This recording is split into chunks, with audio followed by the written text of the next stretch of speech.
everyone, Ace of Clay here, and welcome to another video. In this one, I'll be sculpting Medusa. Alright, this is another subscriber requested sculpture. I saw so many comments for Medusa on my last video. Thank you to all of you for your suggestions. She was a lot of fun to make, a little tricky, but fun nonetheless. Don't forget to comment on this video and let me know what you want me to sculpt next. I may pick a crowd favorite like I did with this one, or maybe a comment at random. So with all that said, give this video a like, maybe hit subscribe, and let's get started. Okay, first step as always is armature. I'm using 12 gauge aluminum wire to create the general shape of Medusa's shoulders, map out the length of her torso, and begin the base of her snake tail. And then quick note, as always, all of the materials that I use in this video are listed in the video's description along with my affiliate links if you'd like to purchase them. And then for the tail, I didn't run the wire all the way through, I'm just creating it out of aluminum foil as I go, and I want it to be fairly long. Once I've added the foil and shaped it out, I am securing all of it with some masking tape. And then just adding some more foil here to bulk out some areas, more masking tape, until I'm ready to start adding clay. But before I do that, I have to attach the arms. I'm attaching those as one piece of wire with masking tape. And now it's time to add some beige Super Sculpey.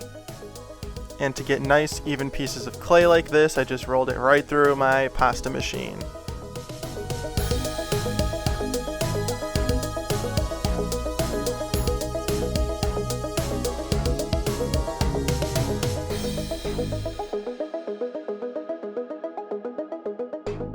And then once the base layer of clay has been added and smoothed out, it is time to add some scutes, and these are the scales along a snake's belly that allow it to move. They're actually a really important part of snakes being able to slither. And I'm just layering those scutes one at a time up the front of Medusa's lower half. And then I just drew some guidelines there so I can keep the width of the scales consistent. And then one of the biggest challenges with this sculpture was figuring out how I wanted to design her. I knew I wanted her to have a snake tail for sure, and a sort of Ray Harryhausen Dynamation style, but other than that, I was completely clueless. Like, researching her didn't help very much. It actually made it harder for me because there are so many different depictions of her by so many different artists. I honestly just had to step away from it all and just follow my gut and do whatever I thought looked good. In the future though, I would love to not only let all of you decide what I'm sculpting, but actually get your input on how you want me to sculpt whatever it is by sharing polls and asking for your feedback while I'm sculpting. So keep an eye out for that because I definitely want to do that soon. And then here I just added some strips of clay down the edges of the scutes to separate them from the other scales that I will be adding to the tail. And here, using a manipulated paper clip, I am just pressing in a scale texture. And then while I was doing this, I did not like how these were looking at all. So I get the idea to literally add the scales one at a time by balling up small pieces of clay and pressing them onto the surface. This was an idea that I did sort of regret during the process because I had no idea how time consuming it would be. But all in all though, in the end, I'm really happy with how they turn out, and I'm really glad that I put in the extra time and effort to make them like this. I know for a fact that if I would have stuck with the original scales, I would not have been happy at all, and it would bug me every single time I looked at her. So, a little more time than I had hoped for this, but really good end result. And then to do this, just to maintain my sanity, I am switching between balling them up and pressing them on as I go, and then pre-balling them up like right here, and then adding them more quickly that way. Switching between these two methods, like I said, kept me sane and made me think that it was going faster than it actually was. This whole process of adding the scales took me exactly 4 hours, and I'm not exaggerating. 4 hours to add all the scales.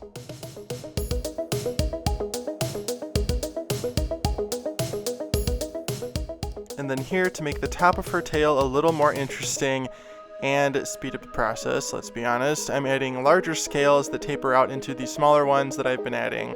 I like how this creates more interest and breaks up the texture, and of course how it made this go a little faster. And then I know that snake scales are not usually shaped like this, but I really liked how this was looking, so I kept running with it.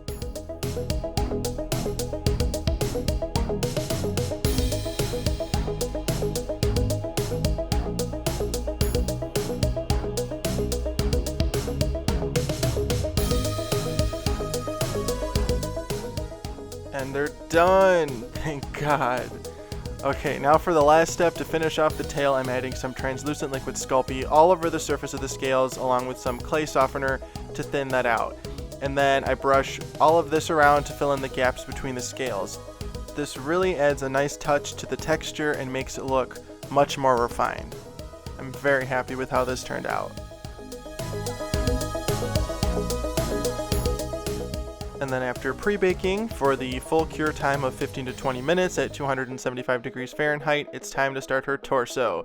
And then quick note, always follow the baking instructions on your package of clay that's provided by the manufacturer. And then for the rest of this piece, I'm putting away my regular Super Sculpey, and I will be using Sculpey Firm for the torso, arms, armor, and head.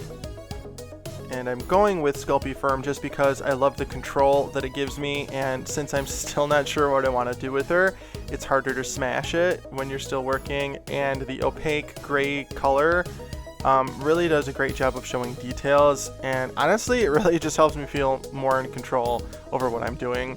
And I just started using Sculpey Firm recently with my Grim Reaper sculpture, and I'll link that up above if you want to check that out, and I love it, so you'll definitely be seeing more of it on my channel, for sure. Alright, now as you can see there, I roughed out an idea for the shape of the top of her armor, and I just finished off the bottom there by cutting a nice clean edge with my broken palette knife, and now I'm just adding her collarbone. And then to create her neck, I'm just pressing in a bamboo skewer here, and then adding some clay around that. Alright, so believe it or not, this is the first time I've ever formally sculpted armor, and the reason I haven't done it before is because it intimidated me. I always thought it would be this long, drawn-out process, and it has to be perfectly smooth and geometric, so I've never really had the desire to sculpt it in the past. But now, that has all changed. I made it a point to force myself to sculpt armor on this piece, and I'm really glad I did because now I'm finally over my fear. And this goes back to the whole getting out of your comfort zone thing. If there's something you want to create but you keep talking yourself out of it, just do it. Don't be afraid. Don't limit yourself. There have been so many times where I've talked myself down from cool ideas just because I didn't believe I could do it, and I would make up excuses not to. Oh, there's not enough time. I don't have the right materials. I can't afford to waste time on a fail right now. I should just do something easy. Blah, blah, blah, blah, blah. Don't limit yourself. If there's a will, there's a way. If you screw up the first time, then that's just a good excuse to do it again. So get up, get dirty, and bring that vision to life. Now it's time to sculpt her hand, and I left all of the footage in of this just so you guys can see my process.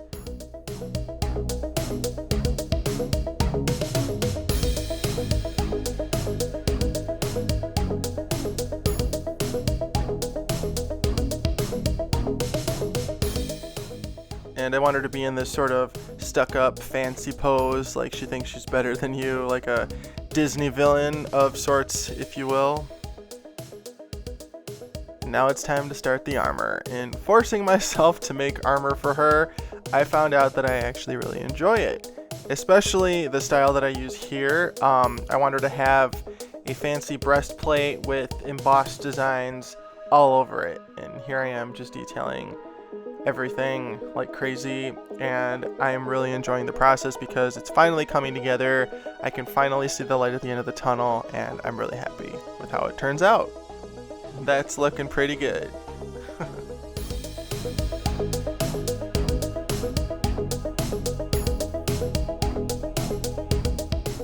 To create the trim on the bottom of the breastplate, I am just pinching a snake that I rolled out before applying it so that it has a nice pointy tip to it.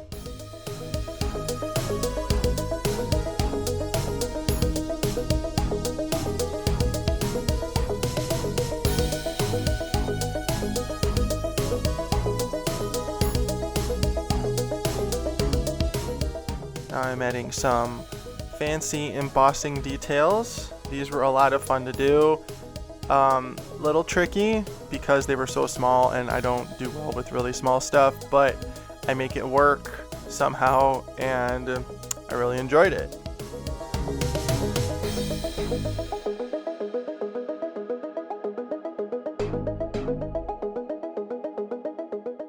I am really liking how this is turning out, and I really want to make sure that I don't overdo it, so I do have to stop myself at a safe spot because I could have gone on for days adding details to this thing. Now I'm adding some arm cuffs like that, just a little strip of clay through my pasta maker, I think on the 3 setting that I trimmed and attached, and then adding some more details here with some more snakes, keeping the look of all the pieces that I'm adding consistent, of course, so they all look like they are part of one set. And then this time around I didn't do the details on her back just because I don't want to smash the front when I'm adding those, so I pre-bake her and then fill in those back details.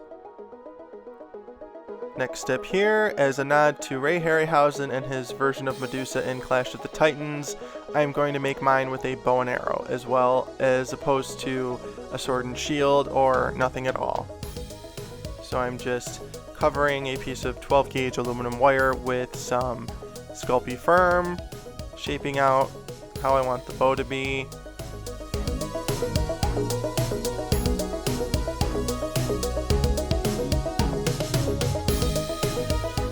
Then before I get too far on the design, I want to add the bowstring. I'm using some regular floral wire for this, and I'm just wrapping it around each end very tightly, stretching it, and then hiding the wrapped areas with more clay.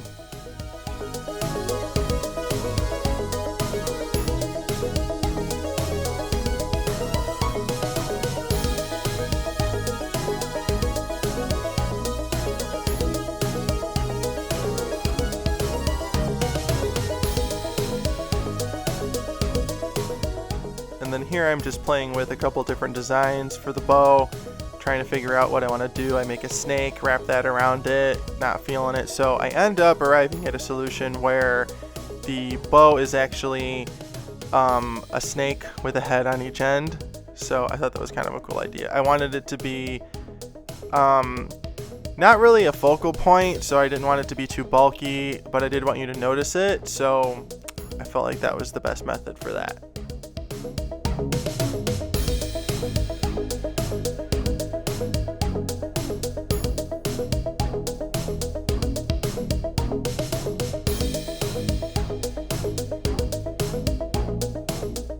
And then to finish it off, I do add some embossing details to match her armor.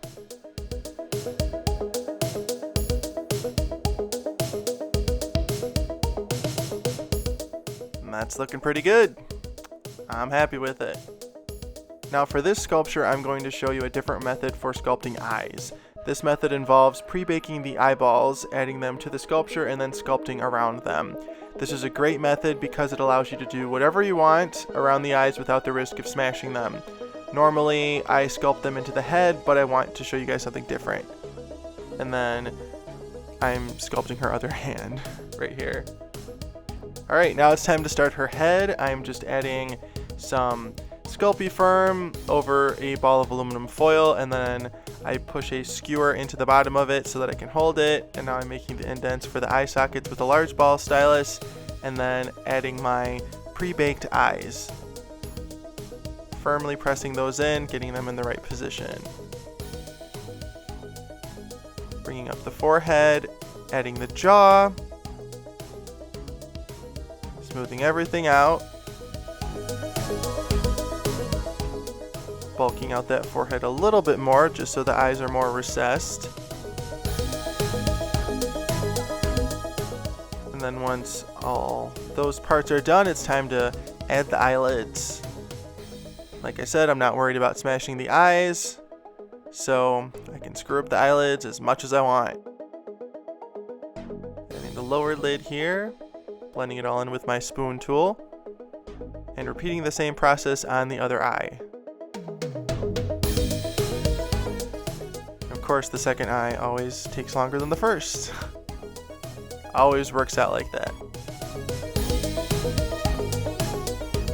And I think this is the first head that I've done in a while where I couldn't picture it before I sculpted it. So I'm really just playing as I go here. Now we're just going to create an exaggerated brow bone. If you've seen my other sculptures, you know I like a good exaggerated brow bone on a villain. So we're doing that here, playing around with some different looks, making her like super angry, like that. Don't really like how that's looking, so I do change it. Trim off some excess there.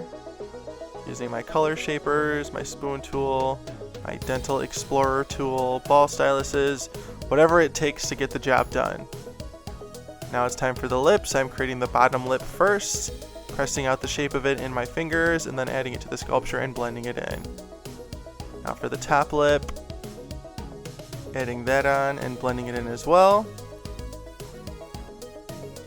Adding a little cupid's bow, detailing out everything here, and then bringing out the area above the lips a little bit more. And at this point I'm debating on whether or not I wanted to give her a nose. I could go the Voldemort route and not give her one, but I thought, like, I already made a sea witch that doesn't have a nose, so I want her to look a little different, so we're going to give her a nose in this one. Just adding some cheekbones here, blending all that in, my color shaper.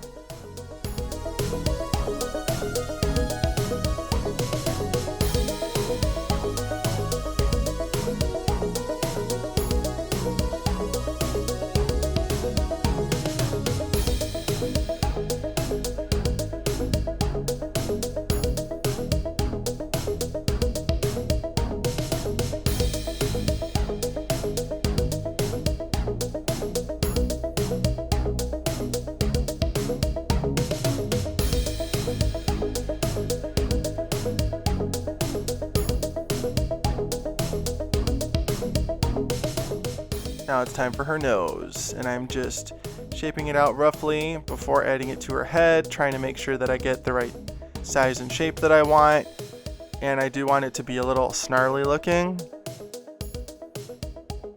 So I'm taking that into account with everything else. I'm adding the nostrils, smoothing out the areas around it. I added some smile lines here. Smoothing everything out, some more little wrinkles. And I'm really happy with how she looks at this point.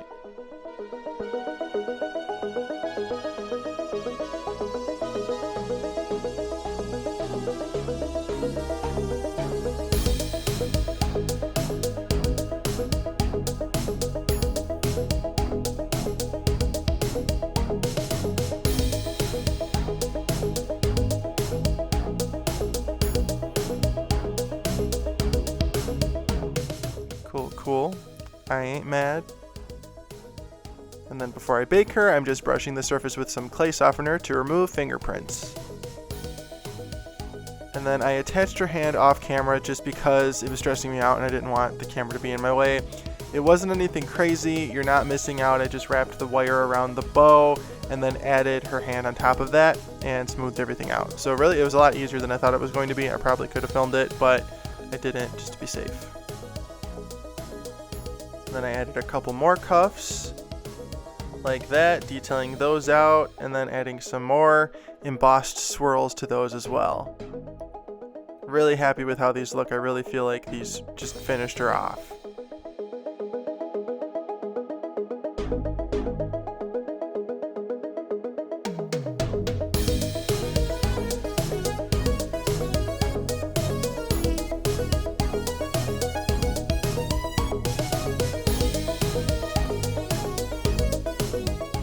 Getting rid of fingerprints with some clay softener, and out of the oven. She's looking so good. I'm so happy with her.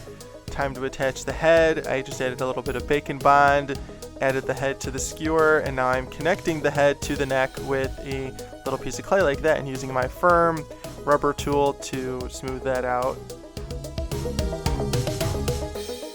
And now it's time to create her snake hair. I'm using black Primo for this. Primo because it's stronger than Super Sculpey once cured, and black so that I don't have to paint all the crazy nooks and crannies that there will be. And then to create the snakes, of course, I rolled out a snake, kind of shaped out the head, added a mouth and 2 eyes, and then textured the body quickly by rolling the textured part of my stainless steel tool on the surface. And that creates scales that can make a fabric texture. It can do so many things. I love using my stainless steel tools for texture like that. And then while I was doing this, I decided that I wanted her hair to be a combination of snake heads and tails. So I really like how that looks. I'm just placing out the hair, adding a little bit of bacon bond to the pieces that are touching just to reinforce everything.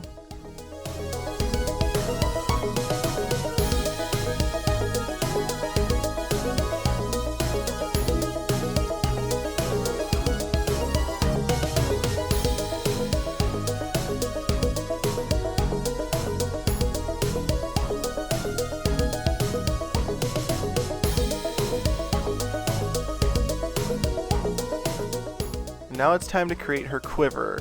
I'm just shaping out the general shape of it with aluminum foil, covering that in firm Super Sculpey, and just shaping it out, adding a few details, some embossing effects later on.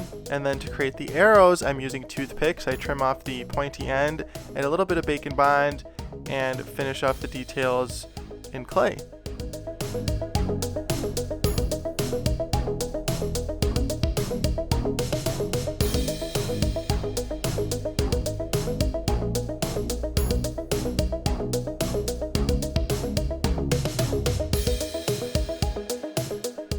Adding some details here, finishing off that quiver, and then getting everything into the oven for one final bake.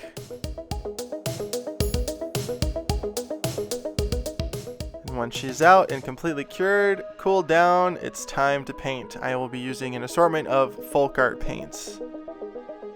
Here I mixed a light blue with green and brown and black to create this green color here. Now I'm darkening her eye sockets. To create that green, I just added a little bit of black to the base color green, adding some shadows to her cheeks here, darkening the eyes even more by adding more black to that green, and then going over everything with some nice highlights. To create the highlight color, of course, I added white to my base color green again.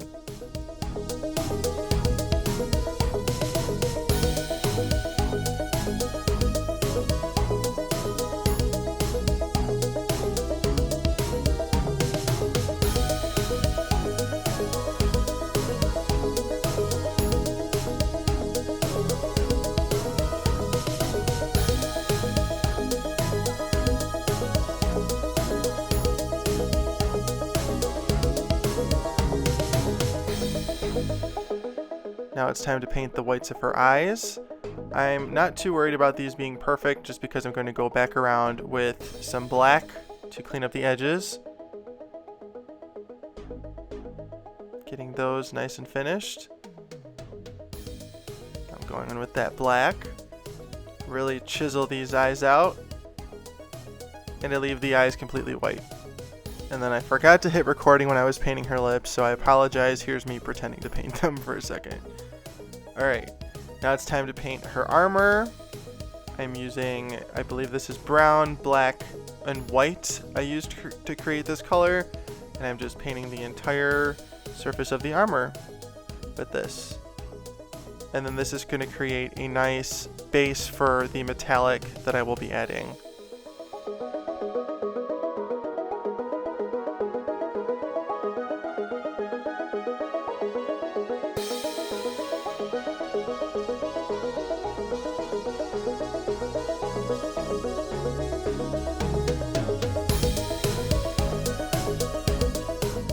And then I am painting the bow and quiver the same color as well.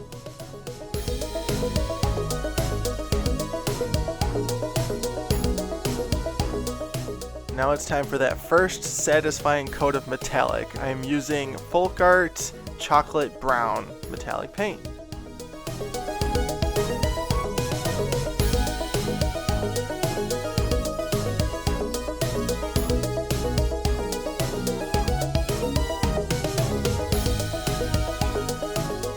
And then for the bow, I'm using 14 karat gold Folk Art metallic. And then to create a nice supernatural glow, I'm adding some Folk Art color shift paint in the color Aqua Flash. I love these color shift paints. When they say color shift, they mean it. I've used these so many times in the past and I love the effect they create. And then to finish off her armor, I'm just dry brushing a little bit of that same Aqua Flash color shift. Now I'm going back over her hair with a little bit of black just to get all those spots that I hit when I was painting the rest of her. Painting her arrows, finishing those off. I want these to be gold to match her bow. And then the quiver, of course, to match the rest of her armor. And then once everything is completely painted, I will be attaching this quiver to the back of her using some E6000 industrial adhesive. And I didn't want to put a strap over the front just because I didn't want to cover any of that armor. And then for her scutes, I'm going with a nice mustard yellow color. Just going over all of those, and then once that layer is completely dry, I'm going to highlight them. And then to create this highlight color, I added some white to that base mustard color that I used. It was really satisfying highlighting them. Now as you can see there, I painted the other scales brown first, and I didn't like how that looked, so I wiped it off, dried it, and then I'm going over it with this nice green color that is similar to her skin tone.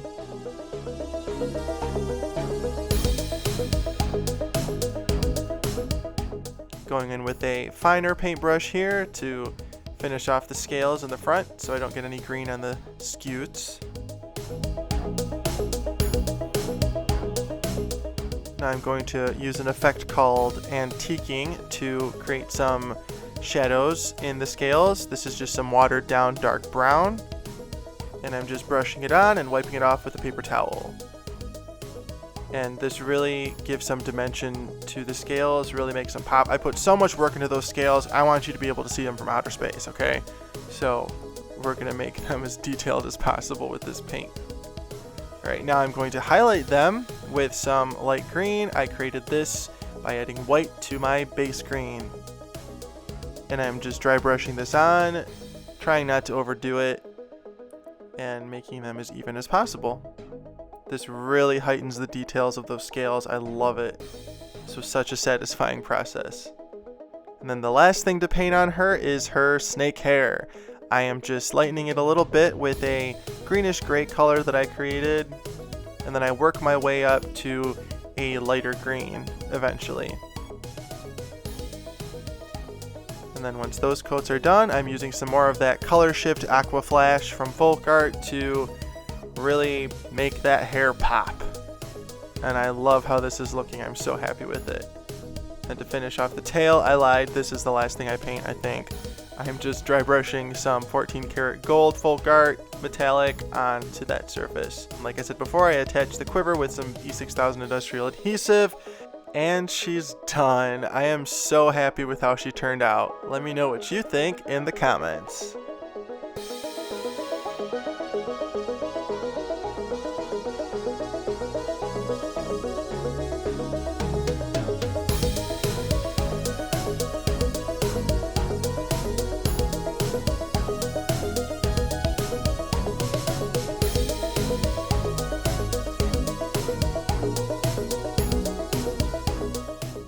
That's a wrap. I really hope you like how Medusa came out. I am so glad that I got over my fear of sculpting armor. Again, let me know what you want me to sculpt next in the comments down below. The music for this video was created by Tiff Music. If you like this track, you'll definitely like his other work, so be sure to check out his YouTube channel and his Patreon in the description box. And then of course, be sure to like, comment, and subscribe. Follow me on Instagram, Facebook, and Twitter at Ace of Clay. Thank you so much for watching. Thank you so much for being here, and I will see you in the next one.